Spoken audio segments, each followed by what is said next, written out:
Carreira e suas vozes, conectando pessoas a negócios, numa rota de 25 horas, com as vozes do sucesso. Guia definitivo para uma carreira em negócios sem fronteiras.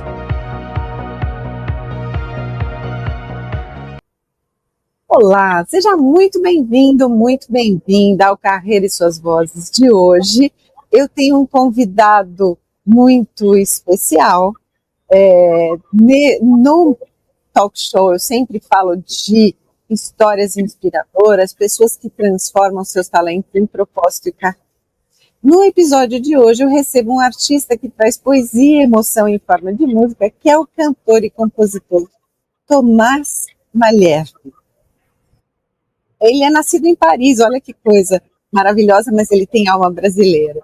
E ele está lançando o primeiro álbum, Garoto Tímido, um trabalho autoral que mistura sensibilidade, literatura e melodia, revelando uma trajetória artística que nasce do silêncio criativo e floresce com autenticidade. Então vamos conhecer as inspirações, os bastidores, a essência desse artista e com doçura e profundidade transforma a timidez em arte, emoção em canção. Tomás, seja muito bem-vindo. Muito obrigado, é um prazer estar aqui.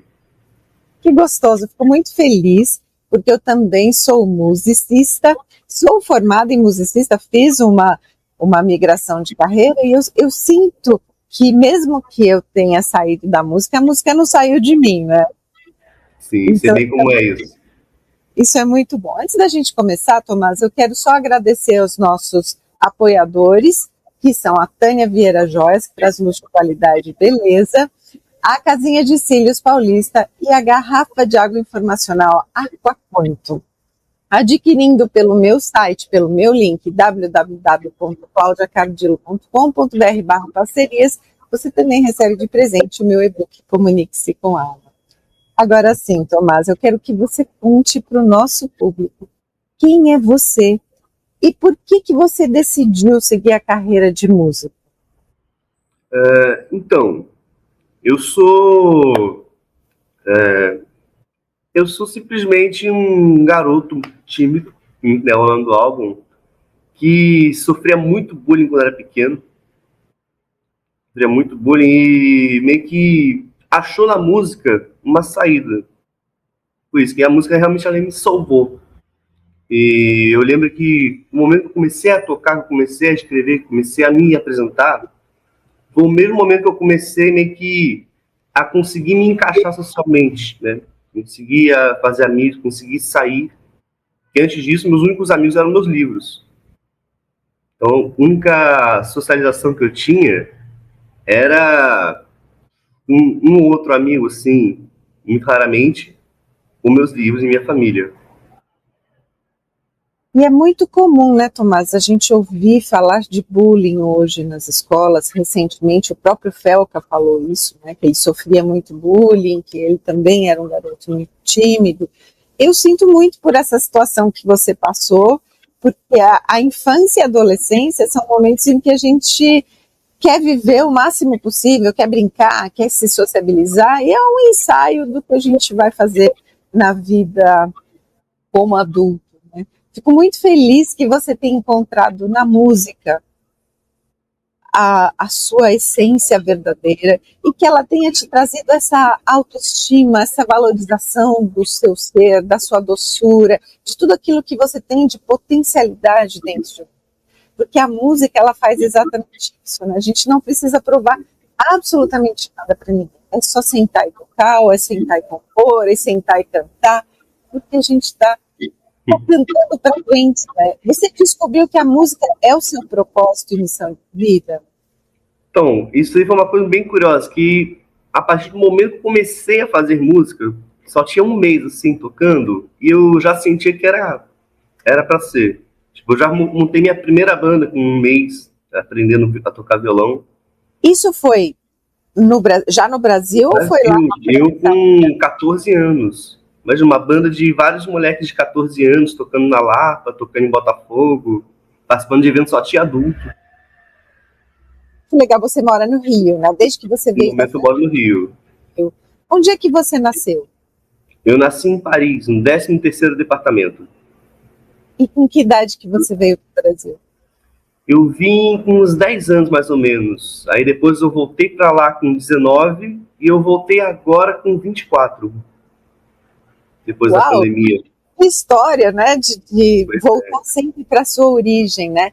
E lá você toca. Foi um pouco parte de mim, né? Da minha história, que eu sempre acabo estando ligado aos dois países. Eu nunca estou totalmente 100% em um. Você também toca lá? Eu tento tocar, eu tenho músicas em francês, inclusive planejo lançar um álbum em francês no futuro. Uau, que legal, isso é maravilhoso, né? Até porque o europeu, em geral, ele gosta muito da música popular brasileira, né? Então, Sim. quando você decidir se lançar lá também, né, como musicista brasileiro, eu acredito que você faça muito sucesso, porque a Europa, em geral, ela abarca, né, todo o nosso conhecimento em música, né? Vamos cruzar os dedos. Uau, tô torcendo por você, hein? Obrigado. Meu garoto, né? Não é à toa que a gente fala de garoto, porque você é muito novo, né? Você trouxe para a sua realidade, o lançamento do seu primeiro álbum foi Garoto Tímido. Como é que esse traço da sua personalidade influenciou nas composições das suas músicas e do conceito do disco? Olha, totalmente esse disco, né? Que esse disco ele se baseia totalmente no meu começo, na minha primeira época. Que como era o meu primeiro álbum, eu queria que ele meio que retratasse um pouco o meu começo na música, né? E foi isso, era a partir de um garoto totalmente tímido, que não falava com quase ninguém, para ir evoluindo, né? Você vê que o Garoto Tímido ele é um álbum meio melancólico. Ele fala muito dessa questão da tristeza, de amizade, estar preso dentro do mundo dos livros, né? Então, está totalmente ligada a essa parte da minha vida. Até por isso que não é à toa que eu dei esse nome. Não é à toa, né? Sabe que eu também fui uma criança que sempre fui muito tímida e introspectiva, isso foi mudando ao longo do tempo, até a música me ajudou muito, porque tocando para públicos como musicista clássica é uma coisa, quando a gente começa a tocar música popular brasileira, né, depois de formado, e eu estudei com grandes mestres, inclusive com o Zimbo Trio, o pessoal que tocou muito tempo com a Elis Regina, isso me trouxe novos ares, novos públicos, e aí as pessoas chegavam próximas do piano que tocava profissionalmente, pediam músicas que elas queriam, então essa timidez ela foi se perdendo, mas os livros eles permearam durante muito tempo a minha vida, porque eu sempre fui muito curiosa, então quem lê muito sempre tem um conteúdo muito positivo, muito bom, que você viaja nas páginas dos livros, né? A gente cria situações na mente da gente que ilustram tudo isso, né? E sim, a partir daí você tinha um conteúdo muito legal para poder começar a compor, e você compôs todas as faixas do seu disco. Como foi esse processo de transformar suas vivências e leituras nessas canções? Tem várias maneiras de que pode acontecer. Acho que a maior parte das vezes eu tenho uma ideia assim, né? Uma frase ou só um sentimento, né? E eu tento trabalhar em cima disso. Agora, o que acontece pouco, mas aconteceu com algumas músicas desse álbum, é a inspiração, sabe? Você pensar em uma coisa e a música vem em uma só vez. É a melhor música desse jeito, né? E ela vem mais fácil de uma vez, como um parto. Isso é maravilhoso, né? Quando eu compunha, muitas vezes eu tinha vários processos. Ou eu sentava no piano e vinha uma melodia muito legal, a partir daí eu fazia a letra para ela. Ou eu escrevia a letra e eu musicava, fazia toda a harmonia e toda a melodia daquela música. Eram os processos criativos mais legais, porque eles faziam, a gente faz esse download da letra, né? E ela vem quase que inteira, depois a gente troca uma palavrinha ou outra para poder rimar melhor, né? Ou poder dar o tempo, né? O ritmo melhor. Dentro desses processos, para você, então, você traz a letra para depois você fazer a criação. Então, a maior parte das vezes, eu escrevo no mínimo uma frase. Aí, a partir dessa frase, eu tento fazer uma melodia. Já aconteceu também de ver a melodia primeiro, mas aqui geralmente eu penso numa ideia primeiro, antes de pensar a melodia. E qual é o instrumento que você usa para poder te ajudar com as melodias, com as harmonias? Violão. Violão. Que legal. É violão de corda de nylon ou de aço? De nylon. Eu gosto de usar o violão de aço para tentar escrever som mais rock, né, mais pesado, que acho que ele dá um peso maior. De nylon é para uma música mais tranquila, mais MPB, mais reggae. Que legal. Quantas músicas você tem nesse primeiro álbum? E qual música você sente que traduz mais o Tomás que você é hoje? Então, são 8 músicas nesse álbum agora. E um ser 10, assim, mas eu preferi deixar 8, que para mim essas 8 assim, elas representam esse álbum. Aqui eu... Pode repetir sua pergunta, por favor? Qual das músicas que você compôs mais reflete esse garoto tímido que você é hoje? Então, eu não saberia escolher uma, mas tem 2, assim. Tem a última, né, Na Sombra, que inclusive tem uma participação de um amigo meu, Gustarias, que é um ótimo rapper. E também tem a música, deixa eu ver... eu acho que seria mais Na Sombra.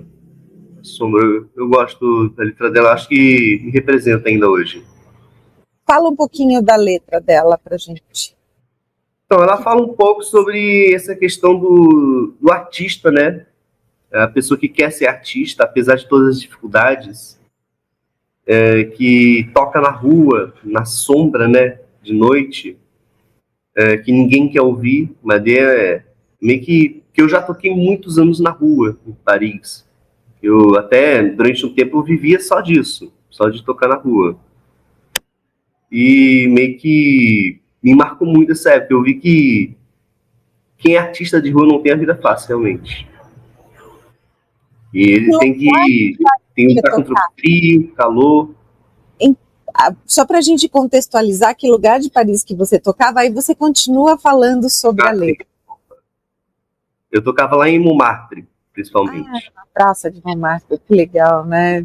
E lá é o berço cultural, né? Oi? Lá é um berço cultural, né? Porque tem muita exposição de quadros, né? De artes plásticas, né? E dentro desse contexto, você tocando, é como uma praça da República aqui, né? Em São Paulo. Não sei se você conhece, mas ela é uma praça que também aos domingos traz a questão das artes plásticas, do artesanato, dos músicos, isso é muito gostoso. Então agora continua falando dessa letra para a gente contextualizar esse momento. Mas então é isso, é meio que pensando nessa minha época, né? Só que ela meio que representa essa luta do artista do cotidiano, né? Tipo, dos pais aceitarem, das pessoas não necessariamente vendo o que está passando.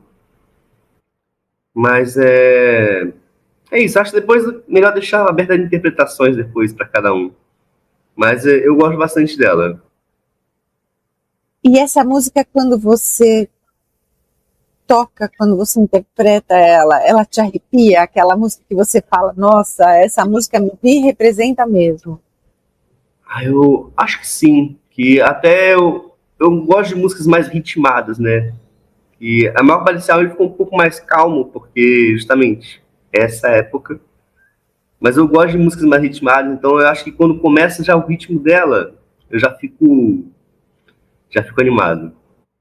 Eu ouvi as suas músicas, né, no Spotify, gostei bastante. Você tem uma voz muito doce, né, muito meiga, né? As vozes mudaram, né, de muitos anos para cá, né?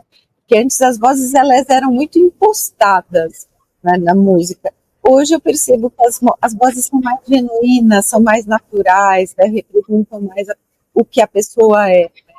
E olhando a sua foto, ouvindo a sua voz, eu consegui compor essa questão do garoto tímido que você fala, porque a sua voz ela traz um pouco disso ainda. Sim. Tô sabendo. Isso é muito bom, né? Você vem de família de músico, né? Seu pai era músico e compositor também, né? Sim, Ricardo Ele Vila.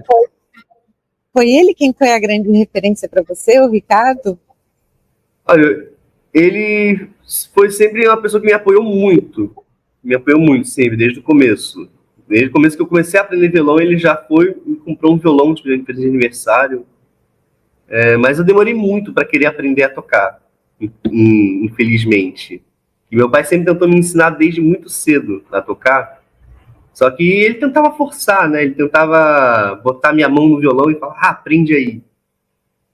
E meio que pra mim era broxante, né? Eu não queria por causa disso. Aí foi só quando eu fui, num verão desses, ficar passando tempo com uns amigos meus que estavam aprendendo a tocar, me ensinaram a tocar uns 3, 4 acordes e começou assim. Né? Nem precisava de uma coisa muito especial, só eu tive essa experiência durante um verão que meus amigos estavam tocando o tempo todo, eu vendo eles se divertirem, ficando, pô, também quero aprender. E desde que a gente é adolescente, a música, quando a gente toca um instrumento, ela aproxima as pessoas, né, em torno da gente. Ela faz com que as pessoas olhem para a gente de uma maneira diferente, né? Como foi esse processo para você, quando você começou a tocar? Foi chocante. Como eu te falei, eu sofria bullying. Tipo, minha vida inteira eu sofri bullying. E foi só quando, sei lá, o pessoal... Foi até engraçado, eu lembro de um episódio que eu tinha levado o violão pra escola e eu tava tocando, treinando sozinho. Aí veio um aluno assim que me zoava na época e falou: Ô Tomás, toca um negócio aí, rindo, né? Porque ele sabia que eu não sabia tocar, tava aprendendo. Aí eu toquei um negócio, ele tentou rir, aí outro amigo chegou: não, mas ele tá tocando certo. Aí calou a boca dele, nunca mais falou nada. Então é uma Uau! coisa que eu senti que, a partir do momento que eu comecei a me interessar, comecei a ter uma paixão, ter uma coisa na qual me investia mesmo, as pessoas começaram a respeitar, no mínimo.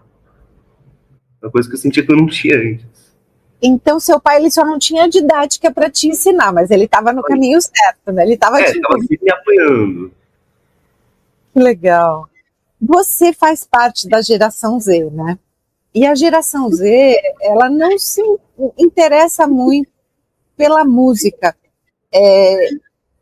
Eu, até como professora, como mentora, eu percebo uma diferença, né, de ensino. Para eu ensinar, hoje em dia, é muito desafiador, porque mais do que 15, 20 minutos, a pessoa já quer fazer outra coisa.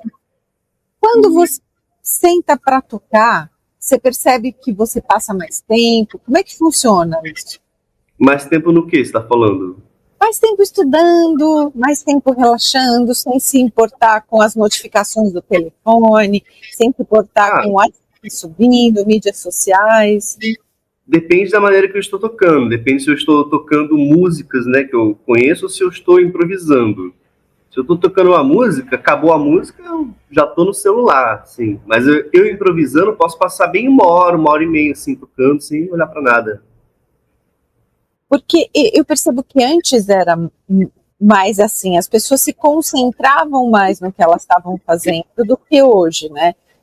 Mas hoje tem muitas distrações, né? Então, hoje tem muita distração. Uma das coisas que eu faço quando eu estou trabalhando nos meus processos criativos e criando projetos novos, eu vou lá e tiro todas as distrações do notebook. Eu trabalho com 3 notebooks na minha mesa e pelo menos 3 telefones.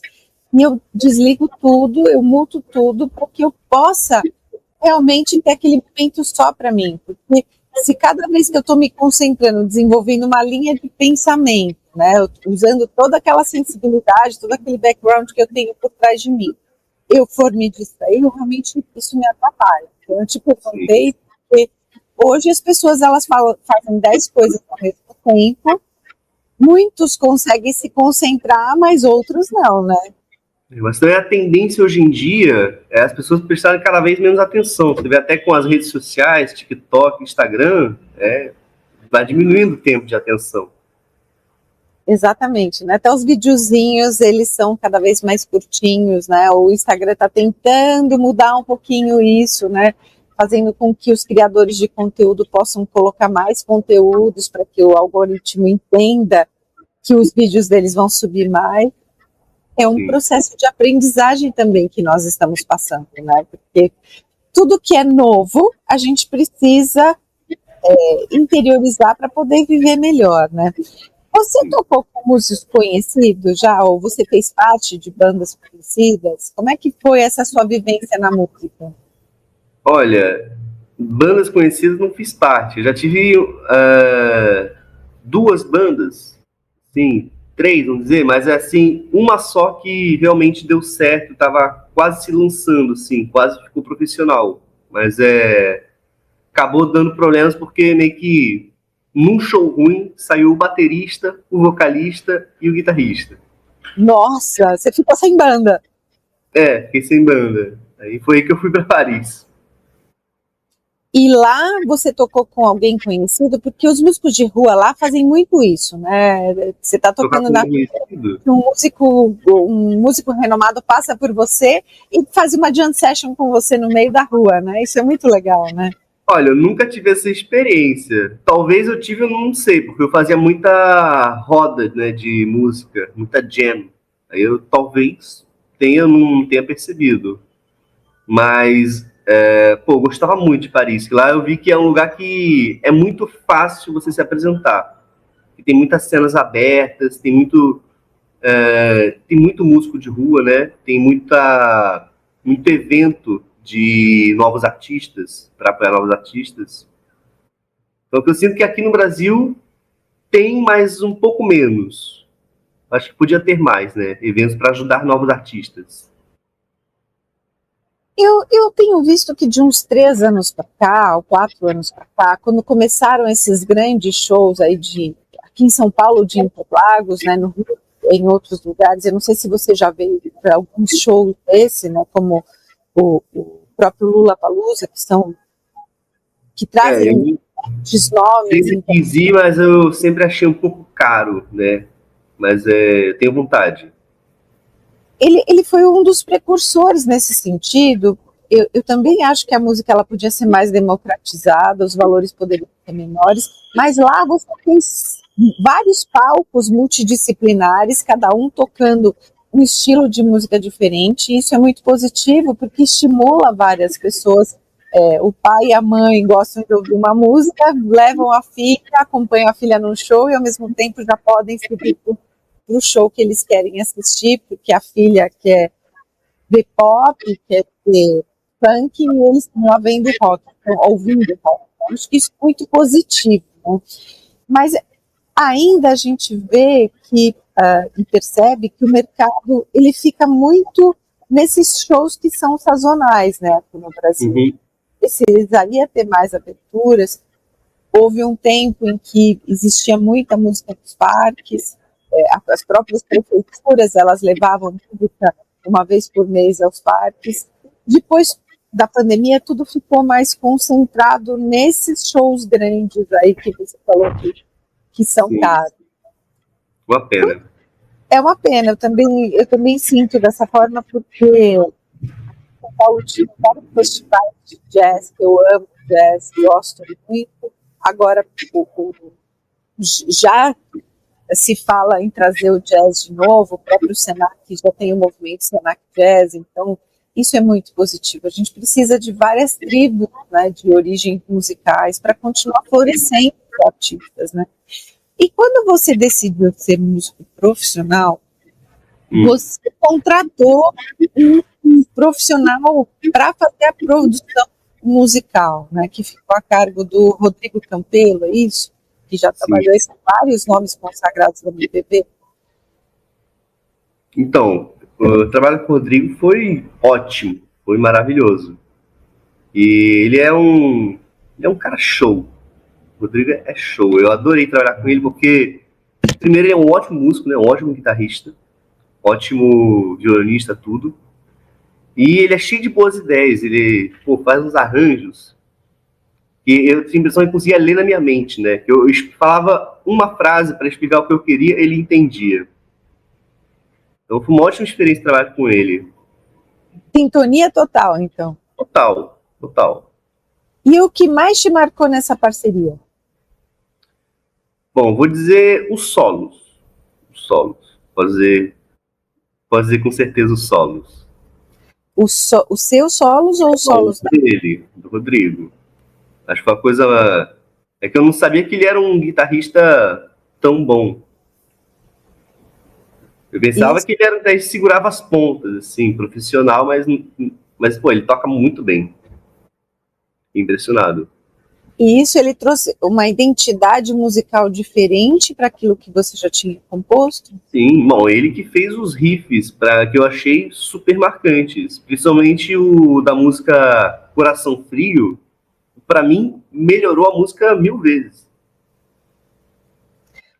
As músicas mudaram também, né? Eu estava ouvindo outro dia na televisão vários produtores musicais falarem que os riffs eles acabam puxando o refrão, né? Que os refrões eles estão mais longos e que os refrões eles acabam se repetindo mais vezes na música porque as letras encurtaram um pouquinho. Como é que você vê essa mudança na música? Então, tá falando no geral, né? Eu acho que é normal, né? Que hoje em dia o refrão é tudo na música. O refrão ou o começo da música. São tipo os primeiros 10 segundos que você ouve. É isso daí que importa mais. Até se muita música hoje em dia começa pelo refrão. Isso é tão diferente, né? Porque quando a gente ouve um refrão que cola, que vira chiclete com a gente, né? A gente não deixa de cantar, né? E a música, ela tem esse poder, né? De encantar a gente, de levantar de manhã ou acordar de noite com a música na cabeça, né? Esse processo para você também é assim? Oi, desculpa? Eu quero saber se esse processo de ficar com a música na cabeça, dormir e acordar com a música na cabeça também é assim para você. Ah, com certeza. Inclusive, quando eu vejo que uma música minha eu gosto mesmo, é quando eu fico pensando nela, assim, quando eu lembro da letra sem ler. Também quer dizer que, pô, a letra tá boa. Eu sei de umas músicas assim, que eu escrevi, nunca reli, mas eu lembro da letra ainda. E como é que foi para você já lançar um livro com músicas um disco com músicas autorais? Como foi? Olha, foi uma coisa... Fiquei um pouco nervoso, né? Que sempre tem essa questão que... Pô, será que eu mereço ter essa produção? Será que as músicas são boas? Será que vai ser bem recebido? Né? São várias questões que acho que quase todo artista se faz. Mas... eu tô muito feliz de ter feito, porque, sinceramente, esse álbum, ele é um álbum que, na minha cabeça, assim, idealizado há muitos anos. Inclusive, a capa, eu pensei nela quando eu tinha, não sei, 13 anos. 13 anos. Eu nem tocava na época, eu só pensava, nossa, se eu fosse um rockstar, esse seria o meu primeiro álbum. Uau! Então isso já vem te acompanhando há muito tempo, né? Não, ele me acompanhou agora, só que eu trouxe todas essas ideias do álbum que já estavam na minha cabeça. Então era para acontecer mesmo, né? Desse jeito, né? Porque tem pelo menos 10 anos que você pensa nesse primeiro álbum, né? Não, levou um tempo para preparar ele, que a produção do álbum em si durou mais de um ano. E você trouxe músicos com carreiras renomadas, né, para tocarem com você. Sim. Quais outros músicos nacionais ou internacionais que você trouxe e que você queira colocar aqui também? Músicos internacionais? Eu não sei. Eu gosto de tocar com pessoas que eu conheço, com quem eu vejo que o clima é bom, né? Tem aquela química. Acho que isso é o mais importante depois de tudo. Acho que se fosse para falar isso, acho que o meu amigo lá na França, Julien, que é um ótimo guitarrista, é um talento assim que eu achei na minha faculdade, quando eu fazia comunicação na França. Eu achei esse francês alto, com barbichinha, que muito bom, um gênio da guitarra. Adoraria tocar com ele de novo. A música na França, ela é mais melodiosa, ela é mais romântica, tem letras mais longas, né? Você acha que é muito diferente, ela impacta diferente do que a música no Brasil? Olha, a música no Brasil é muito mais interessante, se for me perguntar. É Eu gosto mesmo? muito mais. E a música francesa, ela é mais sobre a letra, né? Não é sobre a melodia ou os instrumentos. O principal é sempre a voz. Pode ter certeza. E a guitarra não é quase nunca o instrumento principal. Ou os instrumentos, né? É sempre a voz. Você tem um estilo de música que eles chamam na França la chanson française, a música francesa, que reúne literalmente toda a música em francês. Olhando para a linha do tempo, claro que hoje tem artistas pop que se destacam bastante, mas olhando para a linha do tempo, a música francesa parece ser mais tradicional, né, no dia a dia, né? Aquela música. Que hoje em dia, você vê, ela é menos tradicional, hoje em dia. Ela pega um pouco de inspiração do tradicional, né, da Edith Piaf, Jacques Brel, Charles Trenet, mas ela também pega muito da cultura do rap, do eletrônico, tem muita influência desses dois estilos. Você vê, na França, a maior parte dos artistas de sucesso, que o que seja pop, que seja rock, todos vão ter influência desses dois estilos. Que é muito legal, né? Eu gosto muito, eu tenho uma playlist que quando eu vou para academia, eu ouço bastante, porque tem um ritmo mais forte, né? Dá aquela energia, aquela vibe, né? Com vontade de treinar, né? Isso é gostoso, né? Já no Brasil, a gente tem mais instrumentos, uma riqueza de instrumentos maiores, né? Principalmente de percussão, né? Que a gente pode colocar na música, né? Djavan traz muito isso, vários outros instrumentistas da MPB, como o Caetano, o Gilberto Gil. Eu fui aluna do percussionista Dinho Nascimento, que já é parecido. Pô, legal. Nossa, de uma cabaça ele fazia uma sequência de instrumentos que a gente jamais imaginava, né? Ele tinha uma técnica para tirar aquele som, né, que era completamente diferente, porque ele nasceu ouvindo esses sons, né? Então, eu acredito que a música brasileira ela seja muito rica com relação à parte da harmonia, que inclui todos esses, abre portas, né, para esses outros. Sim. Que a música brasileira ela tem muitas misturas gostosas, né? Até, você olha, tem muito mais estilo musical aqui no Brasil do que na França. Muito mais. E você pretende lançar o seu disco lá também? Pretendo. Eu não sei se em português daria certo, mas, bom, posso tentar. Agora, por enquanto, estou me focando nesse álbum, que eu quero fazer 2 clipes, que eu estou planejando, que até eu tô na produção deles. Ainda falta para lançar, mas eu estou no processo. É muito gostoso esse processo criativo do clipping, né? Porque ali você tem vida para uma letra, né? Que vai impactar a sensibilidade de outras pessoas, né? Vai impactar o dia a dia das outras pessoas e muitos deles vão se identificar. Também é uma grande parceria. É uma grande parceria, né, com todos os instrumentistas, com o diretor de cenografia, né, com o diretor da música, todos eles ali têm que compor tanto imagem e som para que aquilo, quando venha para a gente, seja uma unidade só, né? Então, ter a música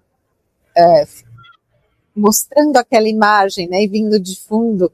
Tem uma técnica que fala muito sobre isso, é uma técnica muito antiga, que é a mnemotécnica, né, em que você apoia a comunicação na imagem, no som, na voz, né, para que você tenha mais sucesso. Quando ela chegar no receptor, a pessoa tem vários estímulos, né, e a música ela traz isso, né, o que ele faz esse papel, né, ele cumpre esse papel. A música é muito curiosa mesmo. Eu acho muito legal como a música consegue influenciar, né, nossas emoções. E é exatamente isso que eu quero te perguntar agora. Como é que é para você se tornar agora um ícone dessas pessoas que viveram a mesma coisa que você, que passaram por bullying, que passaram por momentos muito desafiadores, porque você não tem uma sensação de pertencimento, você não se encontra nesses lugares, né? Então, eu, pessoalmente, eu acho que no começo eu comecei a tocar só porque eu queria me expressar, né? Eu queria botar pra fora, era mais uma terapia. Mas acho que hoje em dia, quando eu toco, eu fico pensando, se tivesse uma pessoa que nem eu, que tem um passado parecido com o meu, ouvindo minhas músicas, eu iria ficar muito feliz se ela conseguisse, né, achar um reconforto ali. E essas letras, a maior parte, são reconfortos para mim. Elas são letras que tentam me deixar melhor.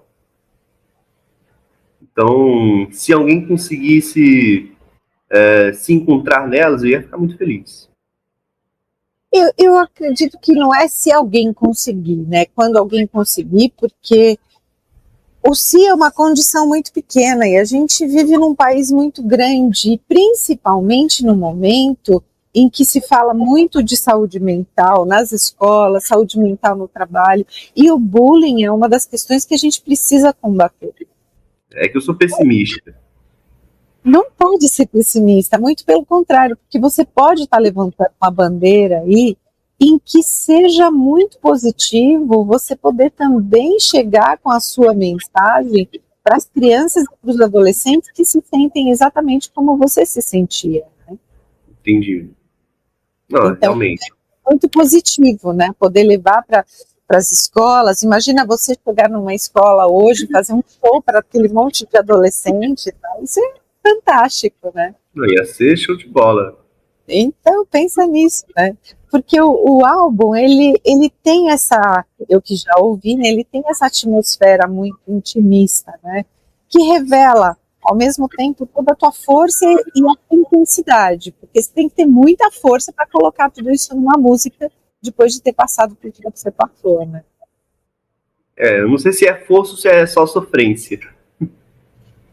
Eu acredito que sim, porque quando a gente tem coragem de colocar para fora, a música vem e você vai se expor com isso, né? Porque você vai precisar, não só aqui como você está contando, mas em outros lugares que você também vai precisar falar sobre isso.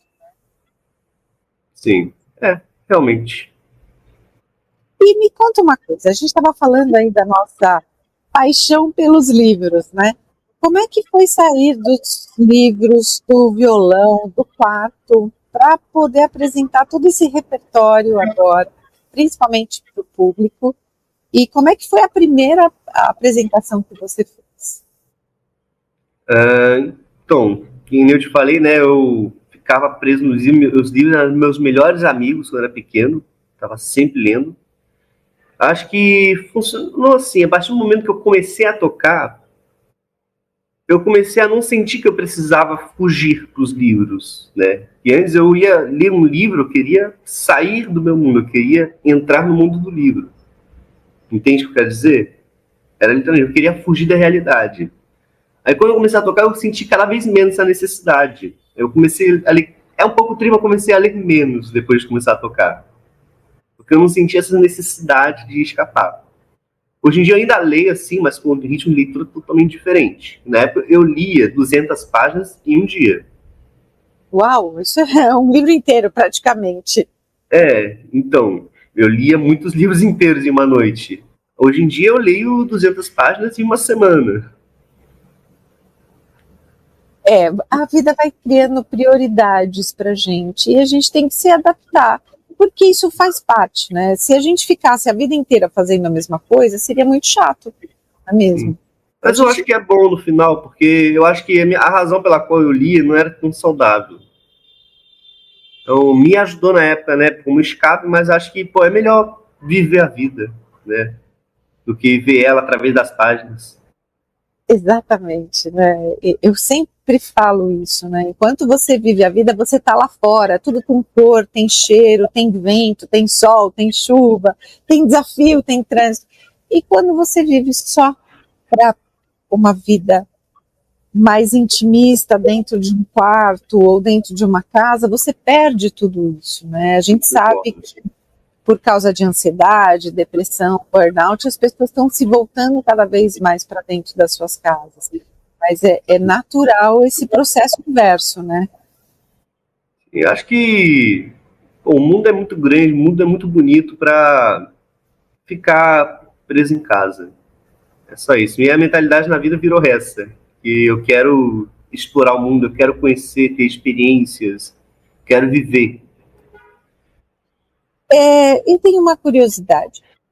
Quando você passou por isso na escola, os seus pais sabiam ou eles só ficaram sabendo agora quando você começou a escrever as suas músicas? Eles sabiam, eu não sei se eles sabem a intensidade que foi, né? Que teve épocas diferentes. E acredite se quiser, mas na França eu sofria mais bullying, que era mais violento. Na França, que lá eu sofria bullying de contato, né? De violência. Nossa, que chato. Tipo, cabeça na privada, roubavam minhas coisas, jogavam no lixo. Muitas coisas, muitas coisas. Então era um bullying mais intenso. Aqui no Brasil foi mais uma coisa de zoação, de algumas coisinhas assim, mas era bem mais leve comparado com o da França. E lá realmente... que a gente vive um momento de mais liberdade agora, né? Esse tipo de coisa, quando você traz isso, ela é tão inaceitável, né? Que você precisa ter muita força para passar por tudo isso, né? Sim, eu acho que é uma coisa que me marcou, deixou feliz, que nem sei se vão sarar um dia. E, eu dou uma importância extrema, assim, nessa questão, nas escolas. Eu, inclusive, já trabalhei em escolas e era uma coisa que me deixava muito preocupado. É isso aí, a questão do bullying, da criança excluída, de, tipo, grupos de pessoas que queriam se focar em uma. Eu sempre achei uma coisa que, não de castigar, de, sabe, ser duro, mas de tentar explicar para as crianças, para elas entenderem, para tentar... E que no final, a criança ela não tem maldade, necessariamente, ela só não entende. Isso é uma coisa que eu entendi. Quem faz essas coisas não entende a dor do outro. Eles só fazem porque eles acham divertido e são muito jovens para entender. E é exatamente isso, né? Porque você precisa viver e reviver esse momento até você limpar tudo isso, né? E tirar toda essa transformar essa dor em vivência, né? Para que isso possa te alavancar para outras situações, porque isso foi um processo, né? Durante a sua vida e que hoje te traz condições de olhar para trás e ser a pessoa que você é, né? Com certeza. Eu acho que sou uma pessoa muito mais compreensiva, muito mais empática por causa disso, justamente. E eu acredito que a música ela faça muito parte desse processo, né? Quando você estava escrevendo, você sentiu que era um momento de cura pessoal, de cicatrização dessas dores, para você poder colocar isso no papel, tocar? Eu acho que depende da música. E cada música é diferente, cada música tem um sentimento diferente, cada música tem um objetivo diferente, né? Pra mim, pelo menos. E tem música que eu só escrevo pra me divertir. Tem música que eu vou escrever mais porque é uma questão que me pesa no coração. Mas aí é por isso, cada música tem a sua história. Mas sim, se a gente for pensar, por exemplo, na música Livro, né, que tem no álbum, essa foi uma música que, foi especialmente terapêutico escrever ela. Porque ela fala exatamente dessa época que eu te falei, que eu ficava preso nos livros, que eu fugia dos livros, que era o meu escape. E fora os livros, eu sentia que eu não podia confiar em ninguém, que eu não podia, não era próximo de ninguém. Era meio isso. Então, e a música fala disso, que no final, se eu ficar preso dentro do livro, eu não vivo a vida. Então eu tenho que tentar escrever as minhas próprias páginas. É isso, ser ativo, tentar tomar as decisões para influenciar a sua vida. Acho que é sobre isso. Exatamente, né? Porque se a gente só foge, não enfrenta, as coisas, elas se transformam num monstro, porque elas tomam um corpo, uma forma, um tamanho muito maior, né? Então a gente realmente, como nas histórias de quadrinho a gente vê muito isso, né? Que os monstros, eles crescem, eles nascem pequenininhos, mas eles estão sempre crescendo e chega uma hora que ele fica impossível, você tem que combatê-lo. E foi exatamente isso que você fez, né? Você conseguiu combater e ressignificar a sua vida para que você seja uma voz ouvida hoje de uma maneira diferente, levando uma mensagem que espelha muito a dor do outro, né? As pessoas vão sentir uma conexão muito forte com você, porque muitas delas passaram pela mesma situação, né? Espero que não muitas. Hoje, infelizmente, a gente ouve, eu não sabia disso, eu li um pouquinho na mídia, mas não sabia da profundidade do que você tinha sentido, né? Porque só você sabe o que você sentiu. Eu acho que muito pouca gente fala sobre isso também. Exatamente. A gente precisa de mais pessoas como você falando para que a gente possa entender, porque a gente pode combater isso como adulto, percebendo que a criança está infeliz, está introspectiva, está cada vez mais tímida, não quer sair do quarto, não quer sair de casa para as festinhas de criança. Então é muito positivo e que sua voz, ela cresce cada vez mais, ela vai reverberando, né, como aquela pedrinha que a gente joga na água e ela vai fazendo aqueles círculos de reverberação, né, para que você possa chegar cada vez mais a pessoas que precisam te ouvir.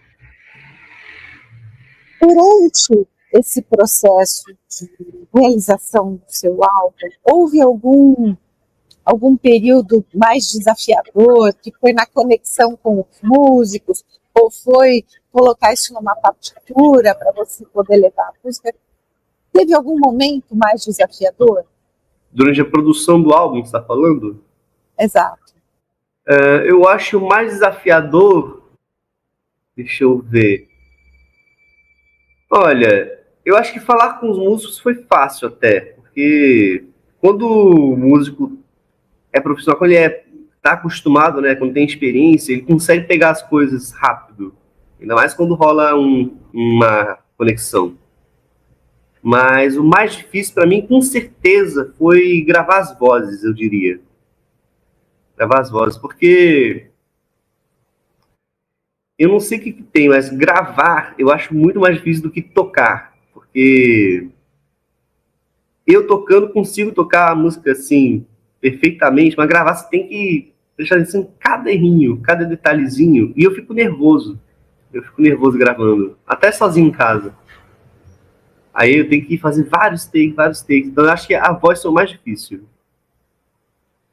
Muitas vezes você tem uma melodia guia, né, você não está tocando, e você está ouvindo, né, com o fone de ouvido, para que você possa cantar. É nesse momento que você fica nervoso? Que também com fone de ouvido tem que aprender, né, como botar ele para conseguir se ouvir. Tem a questão de você errou o tempo que entrou, vai ter que refazer. Você mal pronunciou mal alguma palavra, alguma sílaba, tem que refazer. Essa questão da gravação em estúdio, tudo tem que ser perfeito. E é engraçado que a voz, ela reverbera mais no crânio, né? Então, quando a gente coloca um fone de ouvido, parece que ela continua reverberando também dentro do fone de ouvido, né? Sim. E a voz que a gente ouve, porque somos nós ouvindo, é diferente da voz que as pessoas ouvem, né? Justamente, esse que é o problema. Então, quando o produtor está lá falando, olha, nesse trechinho aqui você inflexionou a voz da maneira que a gente não consegue entender o que você cantou, e você está ouvindo aquilo, nossa, quantas vezes você tem que passar, né? Sim. E voltar para poder entender o que ele está falando. Eu passei por alguns processos, assim, eu fui arranjadora de algumas bandas há muitos anos atrás, mas eu ia para o estúdio e aquela magia do estúdio, né, de produzir o som desde o início é maravilhoso, né? Parece que aquilo gruda a gente. Para mim, acho que a metade da graça de ser músico é ir para o estúdio de gravação. A outra metade é o show. E hoje se contratam muito mais músicos que vão à frente do palco, à frente do público, mas que também podem tocar, né? Porque já existia um tempo em que os músicos de palco não eram os mesmos músicos de estúdio, né? Então, aqueles músicos de estúdio, eles ganhavam os créditos nos CDs, mas o músico de palco não. Hoje é quase tudo a mesma coisa, não tem muita distinção, né? Sim. E eu gosto mais desse momento atual, porque a gente valoriza mais o músico que está com a gente. Sim. Eu só acho uma pena que eu tenho a impressão que popularmente tem uma crença de que hoje em dia não se lança música boa, o que eu discordo. Eu acho que tem muito artista bom que aparece todo dia. É só que o que vai pra frente pode não ser o melhor, mas sempre tem um artista bom que tá surgindo por aí. Eu acho que as mídias sociais, eu percebo que elas fazem muito esse papel, né, de despontar pessoas que estão lá no Nordeste, que jamais seriam ouvidos, mas que pôs na mídia, viralizou, e aí ele ganha um espaço. Às vezes é efêmero, né, ele canta só aquele pedacinho, só aquela música, e depois nunca mais canta nada que faça sucesso. Porém, eu percebo exatamente isso mesmo, que a gente precisa ter mais espaços para mostrar, né, esses talentos. Recentemente eu recebi aqui também, no Carreira e Suas Vozes, a produtora Nayá Camargo. Você conhece ela? Eu não conheço. Ela tem um festival de música que traz vozes negras para dentro e processos culturais para dentro de um festival. Então, Pô, legal pra caramba. isso é muito legal. Vou te colocar em depois, porque a gente precisa fazer isso. A gente conhece alguém legal que conhece alguém do outro lado, mas que podem se conectar, né? E é o tempo da gente fazer isso. A gente está vivendo um tempo que é muito mais transparente, né? Que as pessoas ganham as telinhas muito mais rápido com as suas verdades, né? Sim, é muito mais fácil se promover hoje em dia, ou só se publicar, né? Pode se publicar qualquer coisa, um livro, uma música, um filme, tem YouTube.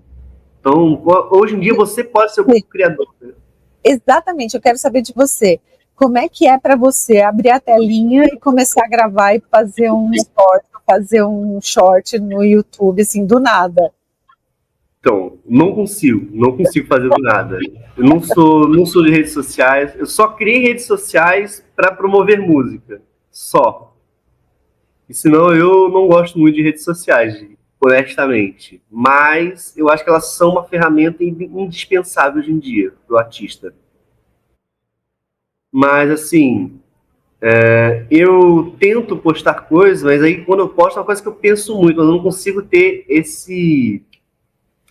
essa manha, né, de pensar, pô, vou gravar vídeo hoje, vou gravar hoje de noite. Ah, vamos lá, a luz está boa, vou gravar um vídeo. Não tenho esse hábito. Tô tentando pegar, mas é difícil. Olha, eu confesso para você que eu também não sou de gravar assim de espontâneo, né? Ah, tá no meio da rua, eu tô aqui no parque e tal, passei. Eu também não gosto muito disso, até porque eu sou uma pessoa que não gosto muito de me expor sem conteúdo. Então, eu penso no que eu vou falar, eu penso no que aquilo vai impactar, né? Aquele conteúdo vai impactar as pessoas, porque eu tenho um propósito de levar conhecimento para as pessoas. Que a pessoa, ela se autoconhece, ela se empodera, ela rompe com aquelas crenças limitantes que ela tem, ou com as dores, e aí ela caminha. Então, só ficar postando na rua, ficar só fazendo selfie, não é a minha praia também. Eu gosto de ter um propósito, eu gosto de pensar no que eu vou falar, eu também olho para tudo em torno de mim, que são as distrações para aquele vídeo. Então, como você, né, que está com uma parede clarinha, eu também estou com o meu armário aqui atrás da minha mesa, mas eu procuro tirar as distrações, porque esse é o meu objetivo. Tem pessoas que têm milhões de seguidores só fazendo brincadeiras, né?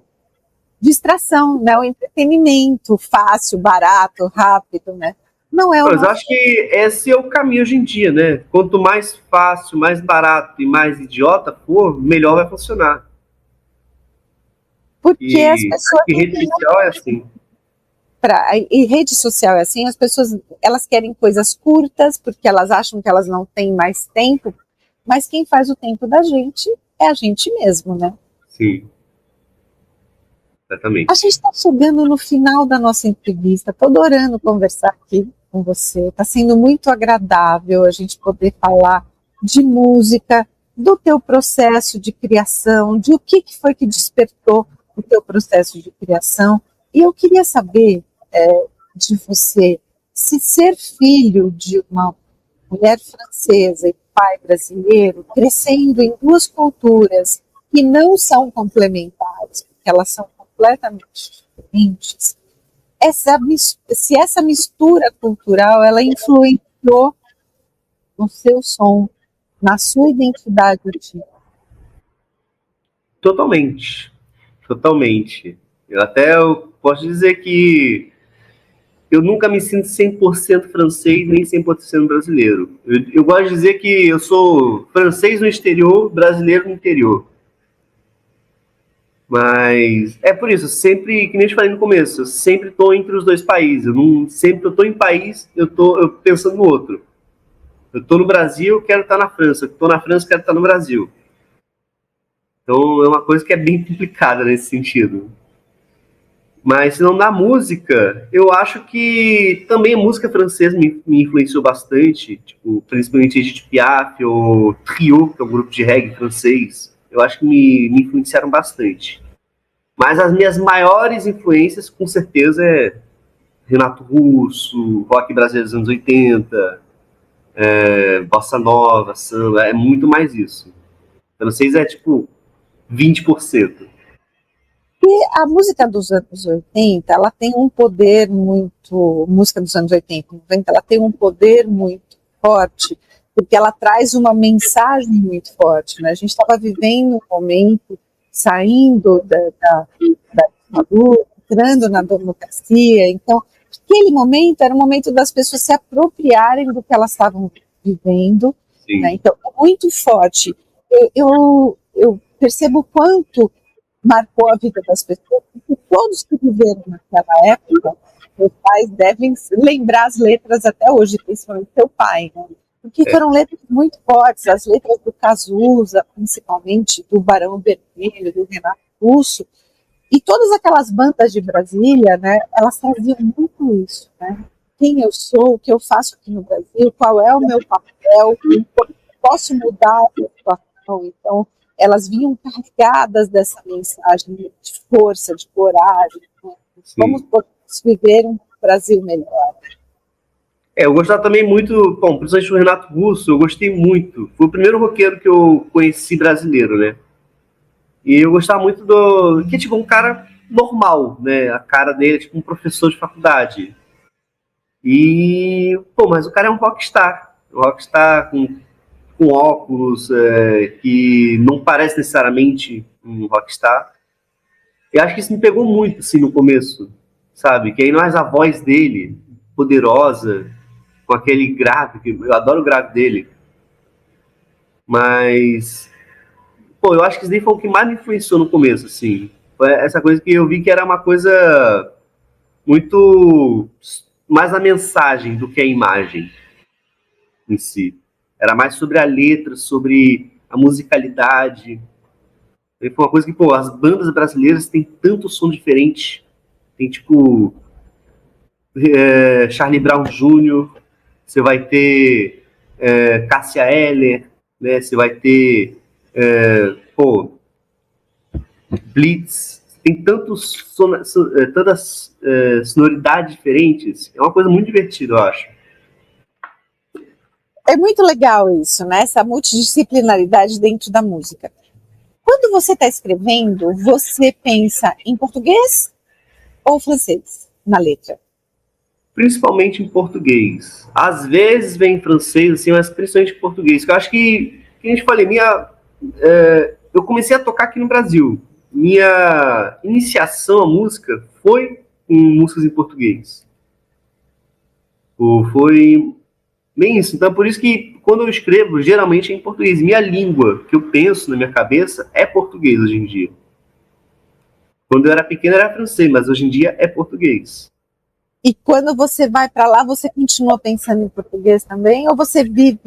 Penso em português também. Até uma coisa que eu estou com um sotaque em francês hoje em dia. É mesmo?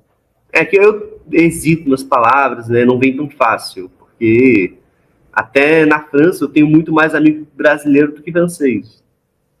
E não tem jeito, né? Brasileiro é brasileiro. Onde a gente chega, todo mundo vai querer falar em português, né? Exato.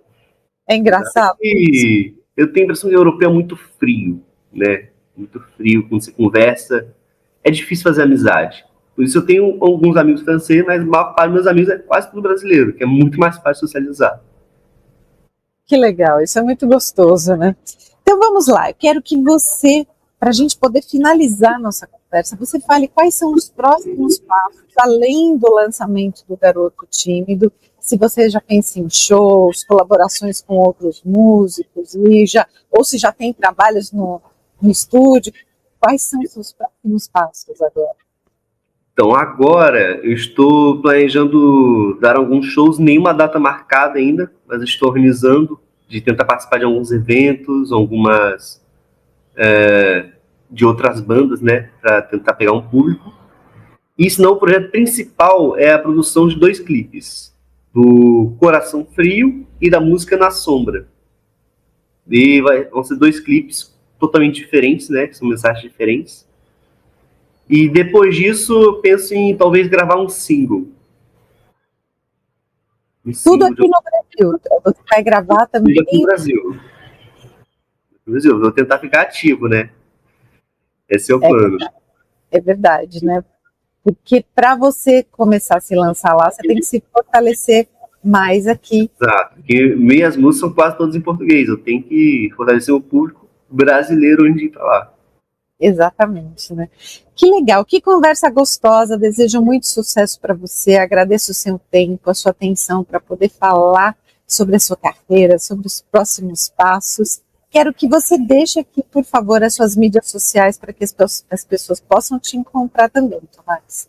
Então, é só procurar Tomás Malherbe, THOMS, MALHERB, tanto no Instagram quanto no TikTok e no YouTube. Pode também me achar nas plataformas digitais como Spotify e Deezer, com o álbum Garoto Tímido.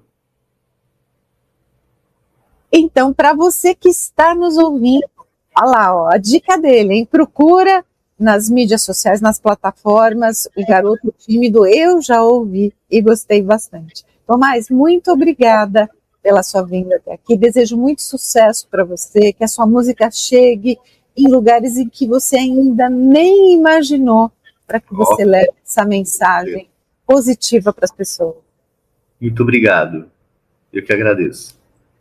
Então, para você que está nos ouvindo no carro, no trânsito, no trabalho, ouve só isso tudinho de novo, porque essa conversa é linda e inspiradora. Hoje nós conhecemos um pouco mais sobre o universo sensível e criativo do Tomás Malherbe, e que é um artista que traduz aí a música brasileira naquilo que muitos sentem, que está muito escondido, mas que ele consegue expressar com força, com emoção, com introspecção e autenticidade.